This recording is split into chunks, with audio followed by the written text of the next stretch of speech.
Today on The Loud Quiet, Enhancing Empty Nest Communication with Raffi Bilek. Hey everyone, welcome back to The Loud Quiet. For those of you watching, you may notice a little something different about my head, and I want to stop down and just encourage everyone to go get their skin cancer screening, because what you see on the top of my head is a removal of a precancerous cell space that was discovered because I went and got my first cancer screen in about a decade. What's great about it is that word pre. They caught it before it got serious. So especially for those of y'all that are here in the empty nest, a lot of us are getting, a few years under our belt, and it's time to do that. So if you haven't scheduled it, hit pause, find the dermatologist in your area, schedule the appointment, and treat it like a dentist appointment, that you have it on a recurring basis going forward. Because I don't think it's too dramatic to say that this screening could have saved my life, because this will turn to melanoma if it wasn't removed. So there is your PSA for today, Loud Quiet listeners. So let's get to the actual topic that we are going to be talking about today. Never go to bed angry. Conflict is something that should be avoided in relationships. All the things that we've heard before, but do they actually help relationships? Yes, our guest today, Raffi Bilek, is a marriage counselor and author of the Couples Communication Handbook, The Skills You Never Learned for the Marriage You've Always Wanted. Raffi has helped hundreds of couples across the globe improve their communication, boost their connection, recover from hurts and betrayals, and in many cases, save their marriages. Besides being a couples counselor, husband, and father to 4 girls, Raffi is a computer programmer, a former swing dancer, an Orthodox Jewish rabbi, and a nationally ranked Scrabble player. Raffi, welcome to The Loud Quiet. Hi, guys. Should we talk about Scrabble? We can start there. That would be a fun place to start. Well, you know what? Actually, Raffi, we were planning to ask you about Scrabble. So start with Scrabble. Yes. I competed in a competition. I did pretty well. I went the first set like undefeated. And this was a while ago. I was like the young guy in the room, so it was a bit embarrassing for people. I have not competed a lot since. I like Scrabble a lot. I like playing word games, and I put it on there because it draws the attention. But it is not my main thing. I spend a lot more time doing marriage counseling than playing Scrabble. Well, I think about board games that Clancy and I have played and with the family, and there's a lot of elements of communication and learning how to resolve conflict in a healthy way. So I can imagine that the board gaming of Scrabble and others has helped you in your practice. Let's talk about that. Yeah. We're in the empty nest phase. Our listeners are in the empty nest phase, and a lot of that element of success in the empty nest phase comes from how the relationship was even before they entered into that phase. So what would you say to a couple, well, if they've already drifted away even before they got into the empty nest, how can they get started in reconnecting? They want to, but what should they be doing to build that reconnection? It is totally normal that people spend years and decades working on raising the kids together, building a family, building a career. And then all of a sudden, one day you find yourself, the kids are gone, the career seems to be going on its own, or maybe you're retiring already, and it's just you and your spouse and a lot of quiet. And trying to get back to that place, right, the loud quiet, trying to get back to that place of, hey, we're not just sort of partners in this business of life, we're friends, we're lovers, we're partners. It could take some effort if that has been overtaken by some of the business of life. And you said where to start. I mean, I think a conversation, just sitting down and talking about, hey, here's where we are and here's where we want to be.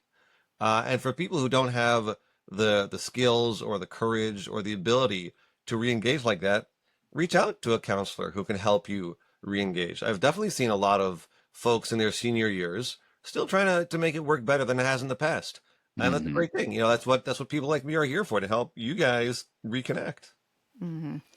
Well, being empty nesters, our kids have been gone now, our youngest one for about 3 years.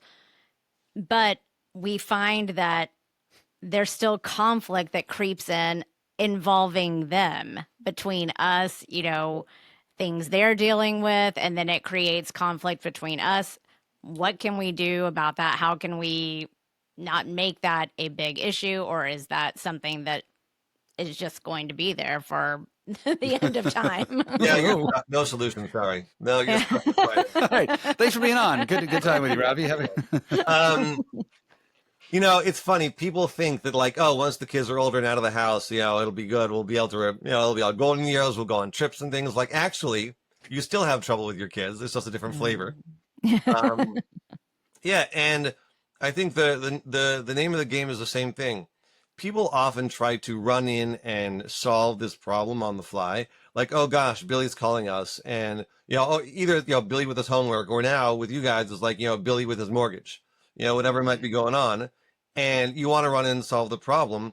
But there's so many things that go on between you guys and within you about this issue. If Billy's having trouble making his mortgage payments, maybe you feel stressed because Billy's always been kind of irresponsible, or you are shocked because he's always been very responsible. You are embarrassed by this problem. You are angry at your spouse for having told him one time that maybe if he needs, you'll always, whatever it is, there's so many pieces that go into it. I tell everybody before we get into solving any problem that comes up, whether it's about the kids or the marriage or the whatever it is, we have to first have a conversation exploring the problem before we try to solve the problem. Because you can't solve a problem that you don't understand. Yeah. And yet we all try to do that, right? Because we think, oh, it's simple. It's never simple, right? There's so many emotions and aspects that go into your relationship with each other and with the kids. So we stop and we have a conversation. Look, we are not going to solve this problem right now. Billy is having trouble with the mortgage, but let's talk, you and me, what's going on for us here, right? And we explore, well, I'm embarrassed. You're angry. I'm stressed and worried. You're not stressed and worried. You think it's all going to be okay. Fine. Let's understand what the problem is and where we stand. And then from there, solving the problem will be a lot easier. But when you run in to solve the problem, you cut off all that discussion about what's really bothering you, what's really going on inside. And so I think for whatever discussions people have to have, it's two separate conversations. One is where we explore it, and one is where we resolve it. I love all of that. I know for us, as the mom, I still want to be the let's help them as much as we can. And he does too, but to some degree they'll figure it out. They'll figure it out. Okay. How can we relay that to the kids? How do we set those boundaries with them?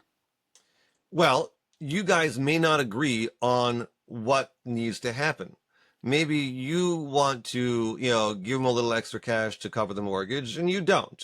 Or again, whatever the example is. So far, I've only talked about what we do to get to this place of discussing the problem. You may never agree on what to do. I'm sure there are plenty of things in your marriage that you don't agree on, even if you've been married for however many decades it's been.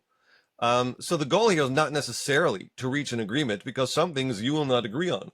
But if we're okay, look, you are nervous about the situation and I am not. You can have your feelings. I can have my feelings. You understand me. I understand you. Now we're on the same page. We're on the same team working on this situation without having to coerce the other person and without running in to with a solution that may or may not stick. So many people have had, arguments, the same ones over and over again, and they try to solve it and it doesn't stick. Why? Because you haven't really addressed the problem. Right? What to do with Billy and his mortgage, that's a fairly practical issue. But the fact is, you never listen to me. You always help the kids without talking to me first. You're going to ruin them by spoiling them. We don't have enough money for ourselves. All these other worries underneath that might come up. If we haven't dealt with that, like that conflict is still there. So whether you do or you don't give the money to Billy, you guys are still in tension with each other. And what I'm trying to help people do is, regardless of what the problem is and whether it has a good solution, you guys can be on the same team and still feel good with each other. I want to come back to that, because there's an element of if a conflict just has that sort of immovable solution element to it, because to get to that same team, I want to get to that. Before that, though, there's a little part of me that, I don't really like conflict. There's a part of me that can be a very people pleaser at times. I don't like conflict. And there's this sort of image that conflict is something that's negative in a marriage. But you've said that the absence of conflict doesn't actually mean that there's great communication. It doesn't mean that it's a great relationship.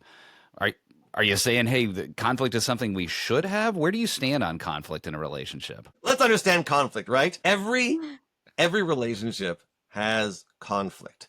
Every marriage, every friendship, every family, everything. It's just not possible for two people to see everything the same way all the time. That's just not Mm-hmm. how reality works.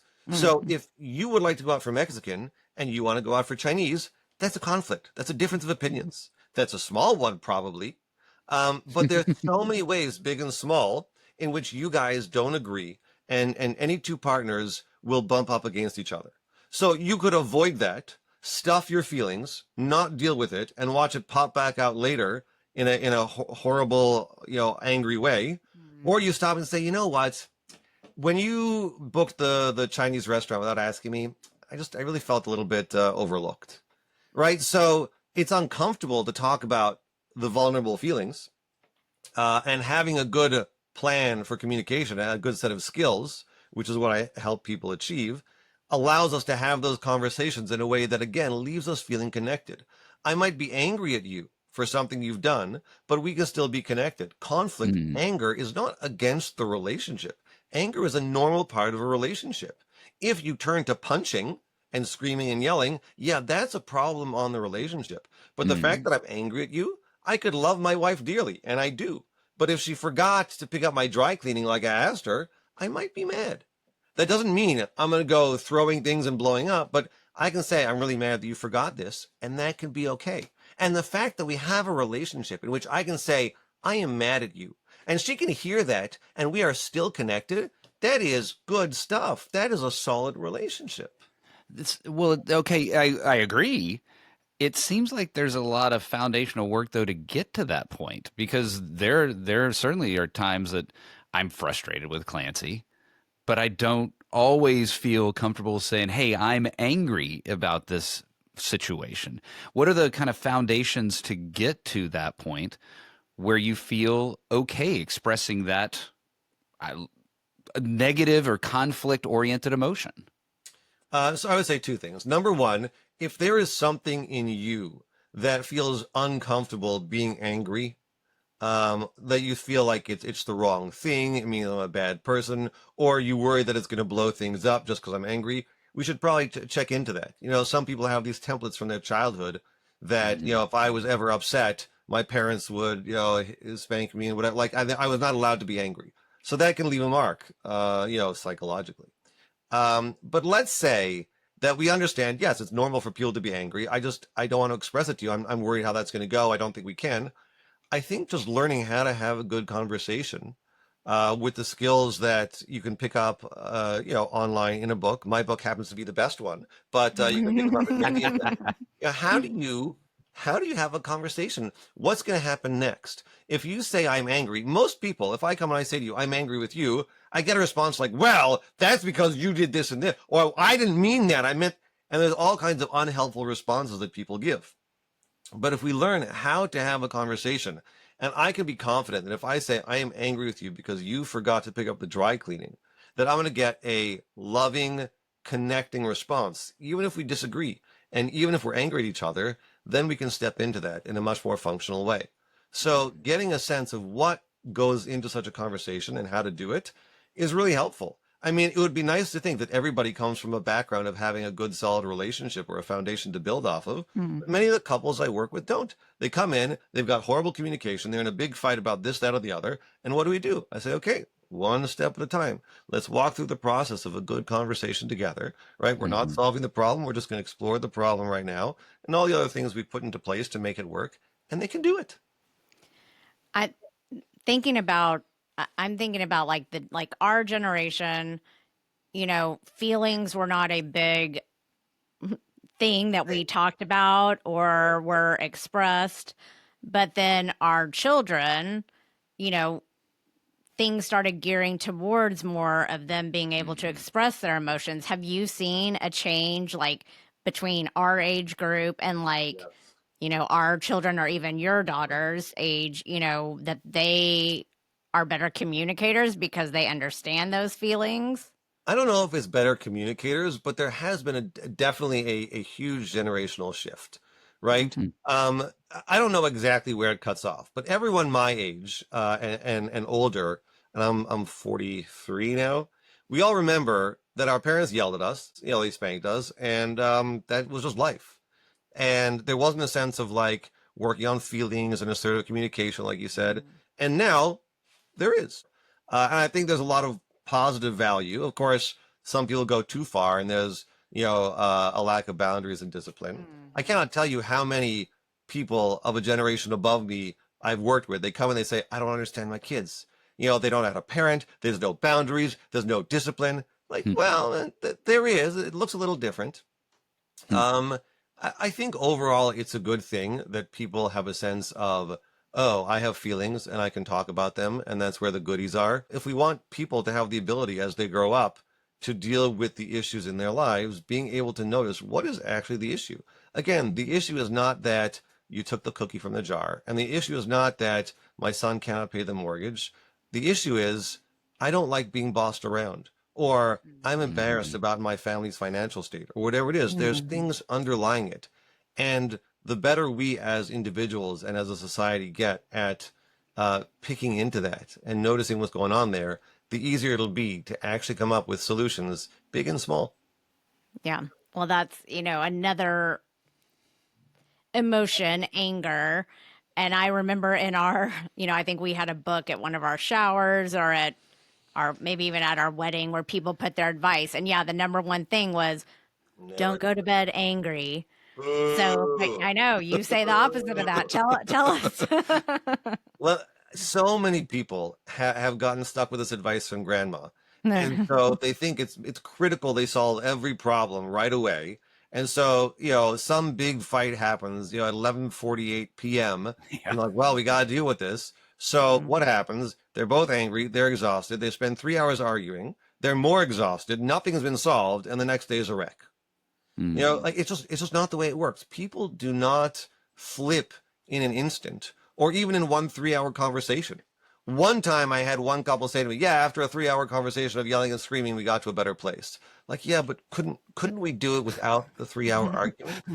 You know what? It is uncomfortable to go to bed and you're facing the other direction and everyone knows you're angry at each other. It's awkward, but it's better than the alternative, which is a big giant fight and arguing and people calling each other names and saying things they wish they hadn't said. It's okay. Your marriage will survive going to bed angry. Marriages tend not to survive the nasty name calling. Yeah. So it really is okay. You say, you know what? I can't do this well now. That's my first piece of advice to everybody. It's the first chapter in the book. Don't talk about it now because you can't. When you're angry about something is the worst time to try to deal with it.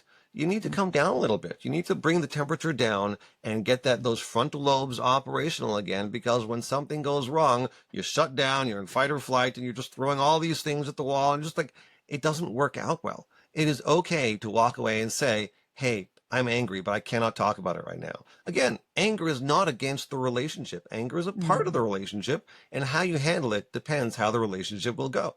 So if I say, you know what, I'm really angry, but I can't talk right now, fine. So the evening will be awkward, but it's better than the alternative.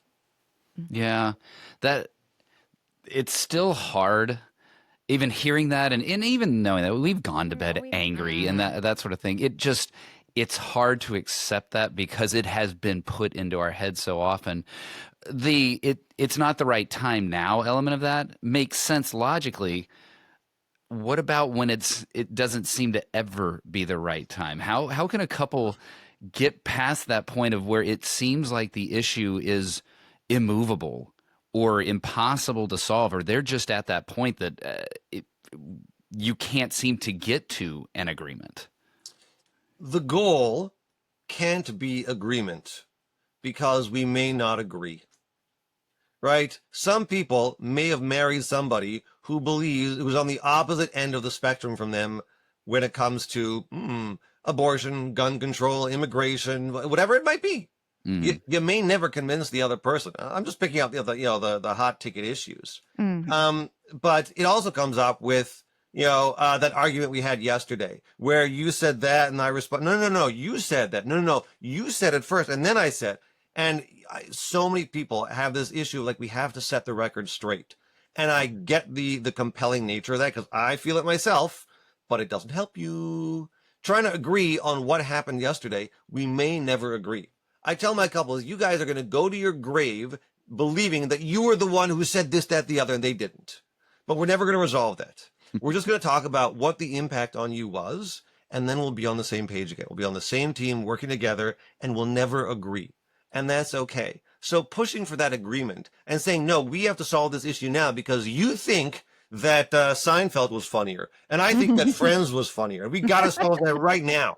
I'm obviously, being facetious about that, but like that issue is not an emergency. And if we disagree on that for a little while longer or forever, we can still be okay, so long as I understand what it means to you and you understand what it means to me. You hit two of our favorite favorites. shows. So we at least agree on agree. those two. We love both. They're tied for funny yeah. for us. You said something interesting in there, and that was it's not about remembering exactly what happened, but what the impact was. Right. Can that impact be misremembered? Or No. can it be misunderstood between the two parties? Oh, absolutely. Right. I get mad because you walked in and you slammed the door, and I really don't appreciate when you walk around, spraying your anger everywhere, blah, blah, blah.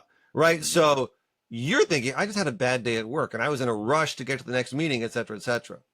So we could argue about that. And I say, no, you were angry. You say, no, I was just rushed. And great. Now we're in an argument and we haven't gotten anywhere. And maybe one of us will capitulate and say, okay, fine, you're right. But that nobody's happy with that. There's a knowing laugh there. Yeah.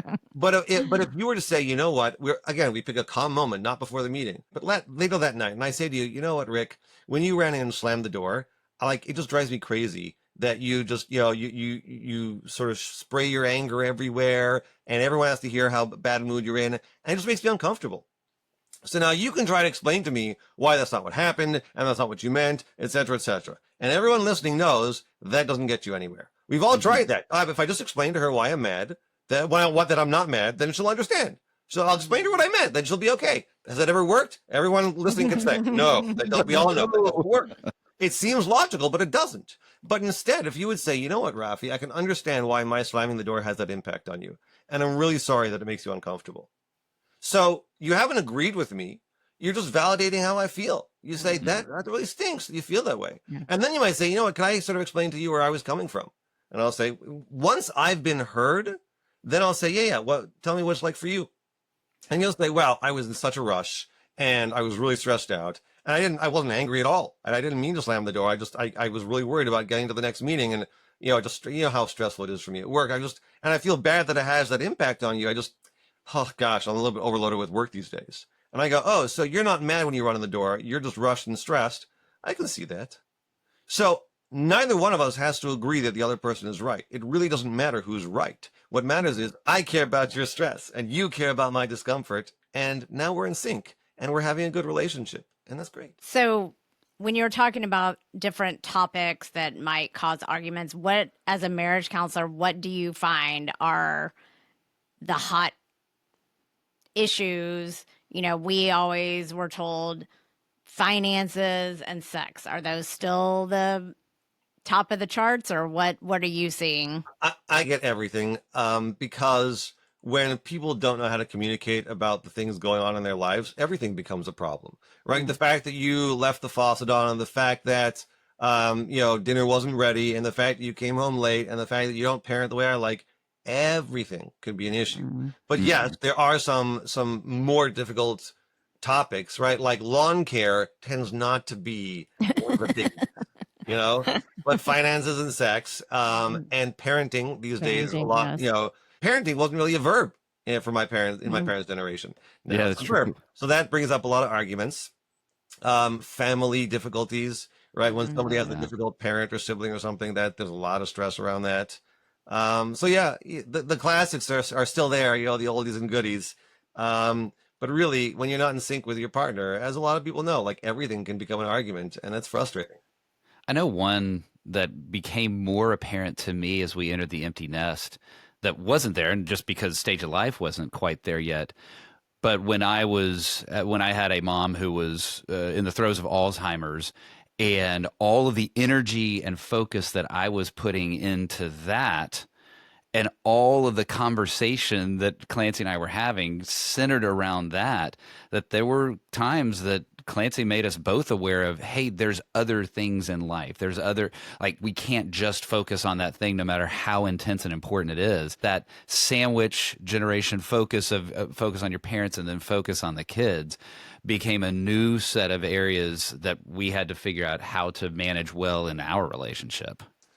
People have sick parents, people have sick children and siblings, and the broader issue here is when people put their focus in the marriage or on something else, whether it is a family member or work or their golf club or whatever it's got to be. Yes, there are other things that in life. The question is where's the priority? And it's not so easy. I mean, I think that marriage needs to be a priority, but how do you put that over your mom and her health? It's a very difficult thing to balance. Likewise, you have to take care of your kids and you have to take care of your marriage. And getting that balance right is difficult at every stage. Yeah.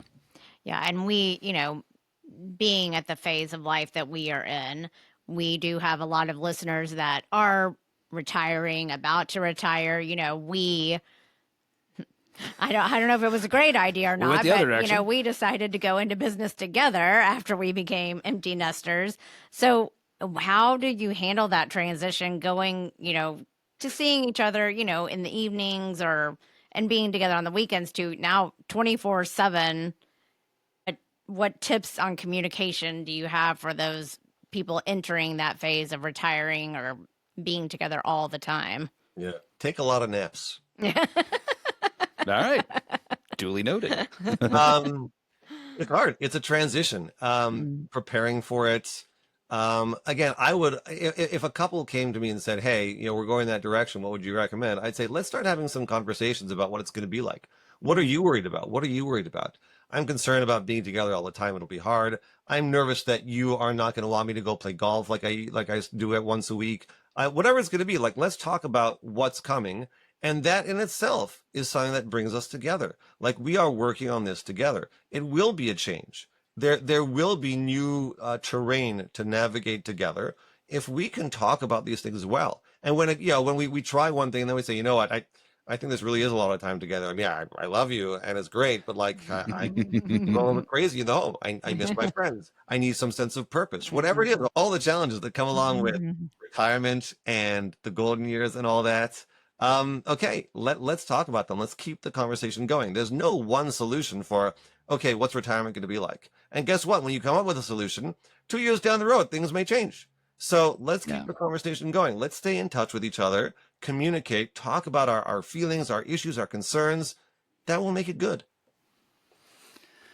Rafi, there's been so much that just in this that I've learned. Like, we could take this away as a little mini coaching session and have conversations about it coming out of it. If you think about sort of your suite of wisdom that you've shared with folks and they want to communicate better, what is the tip that you share with people that helps them learn this is how you can communicate better? Okay, so there's not one thing to do for communication. There's a set of skills, which I go into in the book. We touched on some of them. The one thing that people need more than anything is take a break, right? Don't do it in the moment. That's what we said. We went over that, but there's so many couples that really are quite articulate and can talk to each other, but they get ramped up and things don't go well. And for so many people, if they would just work on taking a break and coming back later, things would go a lot more smoothly and the communication would go better. And then there's some things that we need to do differently, right? Like, instead of yelling at each other about slamming the door, it's my telling you how I feel when you slam the door and what that means to me, and you responding in a helpful way. So that's, after chapter 1, which is timeout, there's chapters 2, 3, 4, 5, 6, whatever, however many chapters there are. And there's lots of good stuff in there. And so I totally encourage people to read that book or a different one, although this one's better. People can reach out to me. I work with couples all over the place, trying to help them get things shored up. And there are plenty of relationship coaches and counselors out there. I am the best one, but there's plenty of options out there. So by all means, people should get some help for themselves. All right. Well, Rafi, tell our listeners where they can find you if they are interested in working with you, and tell them, where they can find your book. Sure. The book is The Couples Communication Handbook, The Skills You Never Learned for the Marriage You Always Wanted. It is on Amazon.